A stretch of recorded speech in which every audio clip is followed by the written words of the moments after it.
তো আৰু এটা ফ্ৰেছ ব্লগলৈ আপোনালোকক স্বাগতম জনাইছোঁ। তো আজি আইতাই দাদুক গালি দি আছে, তো বলক দেখাই আছোঁ।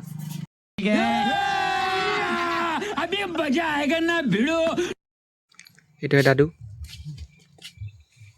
গালি খাই বেচা গৈছে।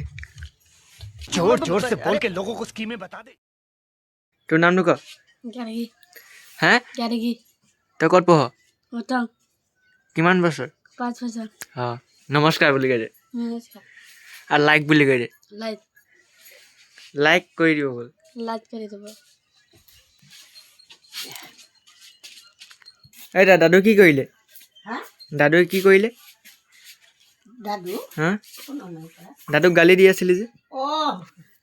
দাদু গালি দেখে শিখবো মই মাৰিবি? কোনদিন মাৰি দিবি? একেবাৰে খতম একেবাৰে খতম। একেবাৰে খতম কৰে দেব একেবাৰে খতম। ভাত খাবে জানো দাদুক গালি দি আছে এতিয়া। এসব আপনি ঘর দাদু ভাত খাবো তোর ঘর ভাত খাবেন ঐ দাদু থাক, গৈছোঁ আমি থাক, যাওঁ যাওঁ। আজি মাছ খাবি ন? नहीं থাক, গৈছোঁ। হবা তো গাইছ আজি ব্লগটো ইমানতে আছিলে। ভাল লাগিলে লাইক আৰু ছাবস্ক্ৰাইব কৰি দিব। তো বাই বাই। Bye bye